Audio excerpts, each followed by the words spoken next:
tell you the benefits of being a member of WITIA.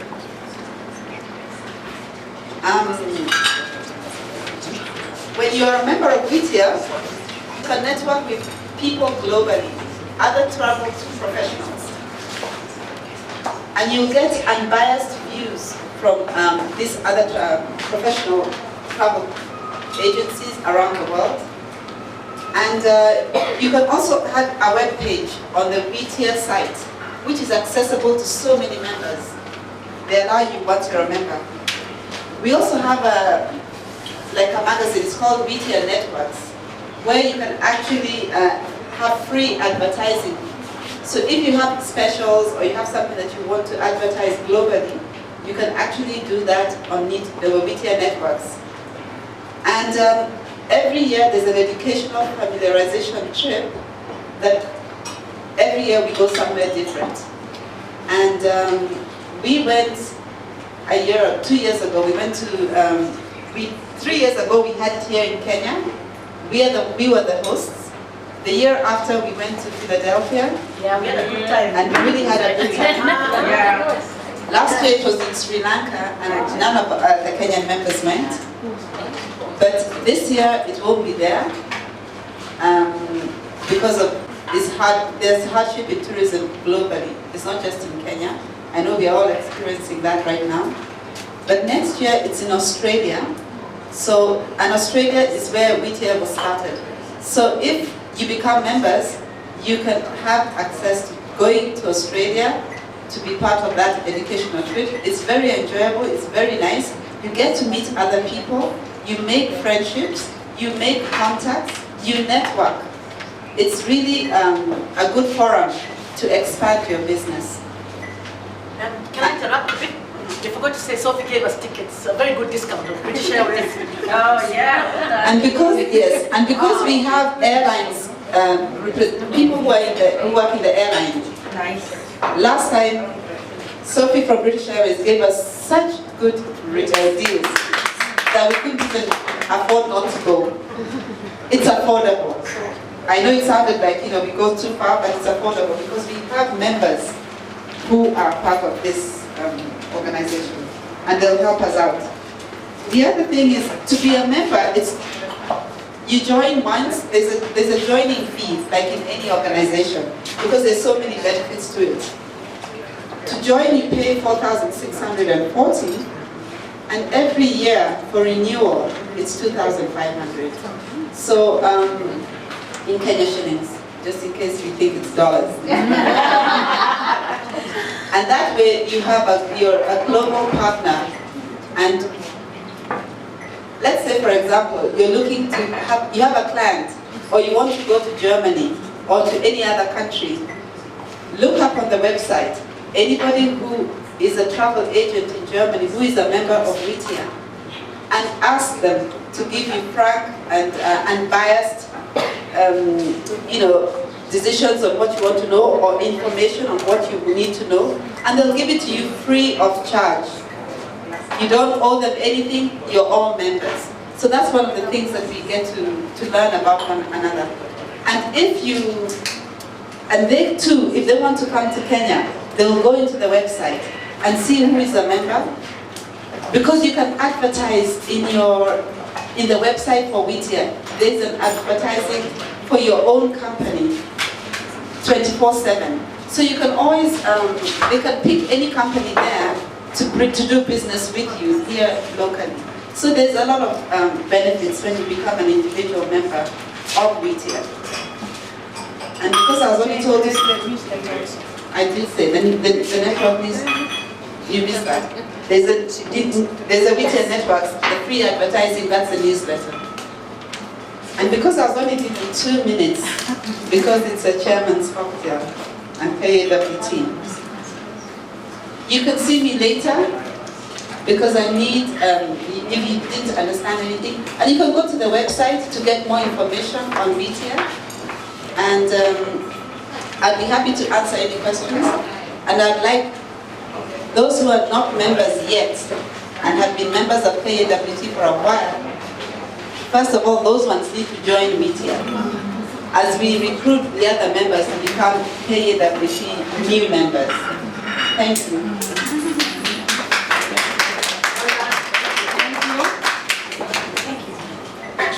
Thank you very much for that lovely presentation about Utia. So I hope we have lots of people signing up. James, we have your cards. You can sambaza the information. Excellent. Thank you very much. About the Kenya Association of Women in Tourism, this most phenomenal group of ladies, and everything that we have achieved, so that you can understand why you need to join, and why if you have not yet joined, ooh, buddy. Okay, so. Oh, well, the wine that's being served right now is compliments of our chair lady. Thank you very much. I will just leave the bottle for me, that's fine. And yeah, don't forget there's alcohol, unfortunately, but stick to the highway and I think you'll be okay. Okay, well, here we go, ladies. So a very quick presentation. A lot of it is going to be visual, so we'll go through a few words, and I'll tag team between myself, Madam Chair, and Priscilla will throw in a few words, and then mentoring in case I've missed anything out, feel free to talk about it. And I hope all of you are tweeting about us and have liked us on Facebook. Okay, moving on very swiftly. Excellent. So, what are we about? As Madam Chair said, we're all about being a credible voice and choice for our members in the tourism industry. Yes, we are primarily women, but everything we do for tourism affects everybody. And we know one person in tourism takes care of about, what, 10 to 20 other people. We are a complete ripple effect for the whole economy. And for the longest time, we were the second largest GDP earner. Now I have no idea where we are. Okay, so you will see that even though we're starting at the beginning of our 5th year, I think, we have really made phenomenal strides. We're literally in government bodies, institutional bodies, and other bodies that have a direct impact on this, so I really believe we are doing a phenomenal job. We just need more people so that we have each member in different places rather than a few members in places. So the quicker you join, the quicker you'll have a card that says, what do you have? Madam Chair is also an MBS. Yes. She was MBS'd by the president, but she's not, because of creating the association. Yeah. That's how visionary it was. So we all want to get MBS or like so many on the card for the details. So stick with us. So I mean, here are a few things about integrity, openness, service quality, being innovative, CSR, which is all about the environment, and partnerships. We can't do this alone. We need to talk to everybody. That's why Zuru is here. Our previous meeting, we had PESAPAL, yes. And every time we have a function, we have various people that come and talk to us, right? Because we're all about embracing partnerships, and even within ourselves. Like you've seen, we've got Parak here. So anybody with a bar or wants to open a bar, please talk to them. We've got somebody else in grading. We've got lots and lots of skills here, so we're all about forming teams. So here's just a quick run through about some of the achievements we've done since we've launched in 2011. Under training and mentorship, we looked at training on the role of private sector in poverty reduction. This was an initiative with the World Bank. And then Madam Chair actually went to the UNWTO, which is a very honorary activity. And it was for policy on East African tourism. So you can already see part of where we're going is about policy. And already you can see in the first year we actually had an impact in policy and we were invited to go there. 24, we looked at sponsorship for public speaking, and there's a lady, 66 schools that are involved in this, and we are going to be intimately involved in this in various ways, including mentorship and other like activities. You're calling it the passport to? The passport to East Africa is a slogan that we have adopted as of our executive meeting about 4 weeks ago. Then we have the mentorship program, which has been very deliberate with IHTI. I'm sure when you get an internship request, you'll notice that they are quite shiny, and I would say that's because of us. Moving on swiftly, somebody will complain. Where's the Charlie? Don't worry, I'm just joking, right? Where's the Charlie? So in 2013, there was also the mentorship program with GTTP, and as IHTI continued. And 2014, we also did a lot of IHTI institutes. And I'm going to talk about a very phenomenal activity which is being done this year with our largest tourism institute, so don't worry about it, you're going to be mentioned. Then in 2011, under our CSR, which is Corporate Social Responsibility, we started our Tourism Green project, which has rolled all the way even up to this year. We also participated in the Kenyan Private Sector Alliance, which is Kenya for Kenyans, and that's KEPSA. We started off our award for the best female tourism student at Utalii, and we actually did a tree planting in collaboration with Nairobi Green Line about defining the Nairobi National Park, re-greening it, and it was quite great. Then in 2012, with the Whittier group that came in, by the way, you know, for Whittier, it was the first time a country not actually present at an election event was allowed to do an online presentation of why the conference should be brought to their country. We were going against South Africa, America, South Africa, Australia, New Zealand, and Kenya. And Kenya did an online presentation and we won. Yes. So this is like really, really super. So all the ladies who came, we took them to Karoo and we planted 300 trees, and they also went and did something in at a children's home, which we'll see. In 2013, also under CSR, we went for the Camel Derby, which was phenomenal in Samburu. And then our Kilifi County seems to be just growing in leaps and strides and has really totally embraced CSR. So Nairobi. Okay, moving on swiftly.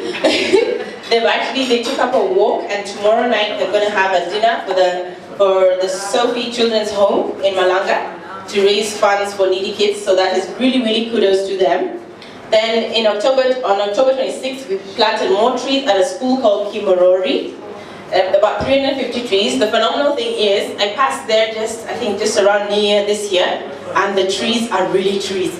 It's excellent. Before it was a barren land, now you can literally see trees, shade, and all that. In 2014, again, Malanga came up and we gave some various items to the school held in Kilifi. And then the Mombasa chapter went on an educational to Savo so that we could relearn why Najivunia Kuwa. Excellent. Okay. So under strategic partnerships, we're just going back, but we're having the various headings that we're talking about. In 2011, we became, in our own right, members of KEPSA. All other tourism bodies are under KTF in KEPSA, but with the KWC, we went straight up and said, hey, people, better recognize. So we went in and we are our own members in KEPSA. We also joined Whittier and then the World Federation of Tourist Guides Association. So we participated in various awards as well. The funniest was the wheelbarrow race in Longonot, which was really, really phenomenal. Hell's Gate. Yeah. So chair was in the wheelbarrow. You were in the wheelbarrow? No, my chair was in the wheelbarrow. Dresses are bright. Yeah. Now, that's why pictures from that event don't exist. So, all right, in 2012, we also looked at sponsoring again, as we talked about sponsoring under partnerships, because we have a relationship with Utalii that helped in the launch. And the co-signing of the Code of Business Ethics was done by our Governor Senator. Governor, sorry. I like teasing her, but Governor Sally. Then we launched, courtesy of Madam Chair, Tanzania came to see what we were doing and they're like, wow, we don't know how to do this, can you assist us? So Madam Chair went and helped launch the TAWT basically of Tanzania in April 2012. Then we were the guests of honor at Nairobi Tourism Competition in Utalii. And of course, the KHC Symposium, we were officiating as, but we were officials there to make sure that the election went right. Continuing the strategic partnerships, in 2013, like it was said, we did Whittier in Pennsylvania. Philadelphia, PA. That's what. In America. Okay, moving on swiftly. Then in 2014, we participated in the inaugural golf tournament. Sad to say, I didn't win, but at least I represented and I was happy. And then we paid courtesy calls to Anna Othoro, the Minister of Tourism for Nairobi County, and we went to visit Honorable Faith Kidu in her Machakos County office, which I must say, Machakos County is amazing. But anyway, moving on very swiftly. Then we also were in the Tourism Awards at Utalii and the round table at KEPSA State House. You'll see the evidence of being at the round table very soon. Conversation about partnerships and everything. We've done a recruitment drive in 2011 and got about 120 members. We launched the website and we're currently looking at relaunching the website. Thank you. The bar, Mr. Barman. What are you creating at the bar? Can it wait? Okay, let's not listen to the bar there. So, as of 2011, we had 14 counties. As of 2015, we have how many counties? We now have 22 counties represented in the Kenya Association of Women in Tourism. If you want your business to go out there, you need to be with us and help us grow. So even if you live in Nairobi, but you come from West Pokot, fantastic. Let us launch the West Pokot KAWT chapter. Okay? Then we looked at putting in a bid for Witia, of course, and that's what we won electronically. 2013, we launched Nairobi County, and our author, the Minister of Tourism for Nairobi County, was present. We're looking at launching Machakos County in May this year, and we'll talk a little bit more about that. Myself and Jacinta, we participated in the Kenya Hospitality Fair. In 2014, we also launched Nakuru, Machakos, Kilifi, although I think we're looking for more assistance in Nakuru. Yes. In Nakuru, and others launched a quarterly newsletter. It was pushed slightly to this year, and I will be emailing everybody for their contributions very soon. We did start our online Facebook campaign, and within the match of about a month and a half, we did about 1,000% increase in our Facebook likes. So we're looking at doing that much more. You know, percentages are interesting, because we could have had 1, and 1 to 100 means, okay, moving on quickly. Anyway, I'm just being nice with numbers. Okay, service excellence. Talking about the MBS for our Madam Chair. Fantastic. And that was done on the 22nd of June.